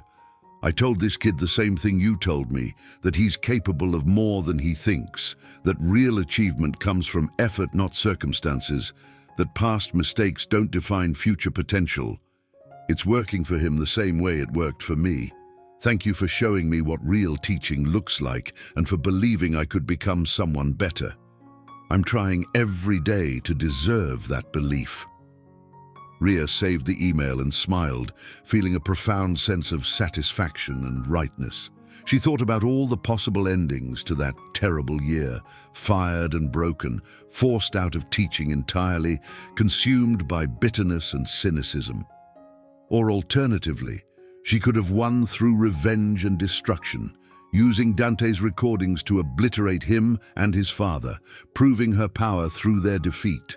Instead, something entirely different had happened. Through a combination of luck, timing, courage, and the fundamental choice to extend grace when it wasn't earned or expected, transformation had occurred. She had stood up for herself without losing her moral compass or principles. She had been tested in ways she never anticipated and emerged stronger not through physical confrontation, but through the harder work of human connection and belief in redemption. She had proven that the bullied don't have to become bullies, that victims don't have to become victimizers, that there's a third path, harder, less certain, requiring more courage, where people stand firm on principle while remaining open to transformation. That spring at Willow Grove's annual awards ceremony, Principal Henderson presented Ria with the district's Teacher of Excellence Award, an honor that came with public recognition and a modest financial bonus. As Ria stood at the podium looking out at the assembled students, teachers, families, and community members, she saw Dante in the audience. He had driven home from college specifically for the ceremony, sitting with his father in the back row. When he caught her eye, he nodded with a small smile, a silent acknowledgement of their shared journey and transformation. Teaching is ultimately about transformation, Ria said in her acceptance speech, her voice steady and clear. Not just the transformation we hope to inspire in our students, but the transformation we undergo ourselves as educators and human beings. This year taught me that strength comes in many forms. Sometimes it's standing your ground on principle when pressured to compromise. Sometimes it's extending mercy and second chances when punishment would be easier and more satisfying. Sometimes it's believing in someone's capacity to change even when they've given you every reason not to. She paused, making eye contact with various people in the audience, Henderson, other teachers who had supported her, Connor sitting in the third row beaming with pride. I'm grateful to every student who challenged me to become better at my profession, including and especially those who challenged me the most profoundly. Those difficult experiences taught me what teaching really means. It's not just about covering curriculum or maintaining classroom control. It's about recognizing human potential in unexpected places and creating space for growth even when, especially when, that growth seems unlikely. It's about believing that people can change and being willing to invest in that transformation. After the ceremony, as people mingled and congratulated award winners, Dante approached her with his father standing slightly behind him. "That was a great speech, Miss Castellano," Dante said. "Congratulations. Nobody deserves this more than you. Thank you for coming. It means a lot. I wouldn't have missed it. You earned this." He hesitated, then added, "I start student teaching next fall. I was wondering if you'd be willing to serve as a professional reference for my program." "Of course. I'd be truly honored." "Really? Even after everything?" "Especially after everything. You did the hardest thing any person can do. You looked honestly at yourself, acknowledged your failures and mistakes, and decided to become someone better. That takes courage most people never develop. That's exactly the kind of person who should be teaching and working with young people." Dante's smile was genuine and warm, completely devoid of the arrogance that had characterized him just 18 months earlier. "Thank you. That means everything coming from you." Richard Reeves stepped forward, extending his hand. "Miss Castellano, congratulations. This recognition is well-deserved. And thank you again for what you did for our family. You saved my son in ways I couldn't. He saved himself. I just provided some guidance and believed he could do it."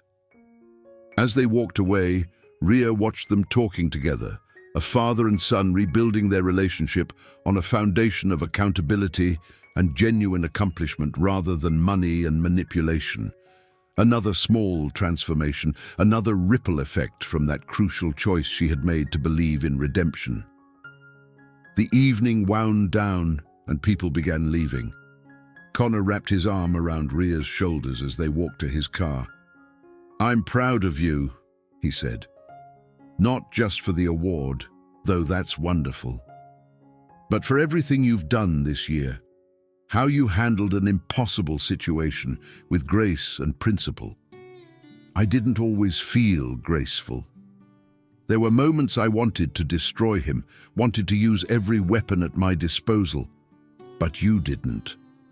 You chose the harder path, teaching instead of punishing, transformation instead of retaliation. That's why you're an award-winning educator, and I'm just a tech consultant who sometimes helps people optimize their databases. Hey, database optimization is important work. True, but you're literally changing lives and helping people become their better selves. That's on a different level entirely." They drove home through the quiet streets of Riverside, and Ria reflected on how profoundly everything had changed since that October morning when Dante first walked into her class. She had entered that school year feeling powerless and uncertain, a small woman in a big system that valued money over principle. She had been targeted by someone who seemed untouchable, protected by wealth and influence that dwarfed anything she could mobilize in her own defense.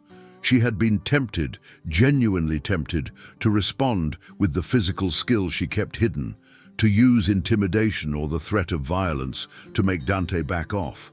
She had fantasized about devastating revenge, about using his own recordings to destroy his future and his father's reputation. She had been told by administrators and other teachers to keep her head down, accept injustice, survive by compromising her principles. Instead, she had found a third path, one that required more courage and wisdom than any physical confrontation or revenge scheme could have demanded. She had stood her ground while remaining open to transformation.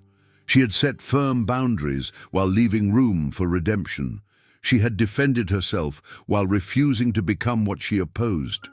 In her desk drawer at home, she kept both Dante's letter and a small card Professor Santos had given her after she told him the full story. The card contained a quote from Helio Gracie, one of the founders of Brazilian Jiu-Jitsu and one of the most respected figures in martial arts history. "Always assume that your opponent is going to be bigger, stronger, and faster than you, so that you learn to rely on technique, timing, and leverage rather than brute strength." The wisdom applied far beyond physical confrontation Ria had learned through lived experience. In life, as in martial arts, real mastery wasn't about overpowering your opponent through superior force. It was about finding the right technique for each unique situation, using leverage and timing instead of strength, and knowing when the goal should be transformation rather than defeat. She had been tested in ways she never anticipated when she became a teacher. She had emerged victorious, not by destroying her antagonist, but by helping him become his better self. And in that process, she had discovered her own strength, not the physical power she kept hidden, but the moral courage to choose transformation over retaliation, principle over expedience, hope over cynicism. The following year, Dante returned to Willow Grove as a student teacher under Ria's direct mentorship. Together, they worked with students who reminded Ria of who Dante had been, young people using aggression, entitlement, or detachment to hide pain, uncertainty, and fear of failure. Together, they showed these students the same fundamental lesson Ria had learned through her own journey, that real strength lies not in dominating others, but in mastering yourself, that the person willing to change is stronger than the person who never has to, and that transformation requires more courage than any physical confrontation ever could. And every day, as she stood in front of her classroom teaching literature and life lessons in equal measure, Ria felt grateful for that terrible year that had tested everything she believed about herself and her profession. It had shown her that her greatest strength wasn't hidden in a gym 30 miles away. It was here, in her classroom, in her patient commitment to human potential, in her willingness to believe that people could change, and her courage to create space for that transformation, even when it seemed impossible. That was the lesson she carried forward, the one she tried to teach every student who entered her classroom. You are capable of more than you think. Your past doesn't have to define your future. Change is hard, but possible. And sometimes the person who believes in you when you least deserve it becomes the catalyst for becoming who you were always meant to be.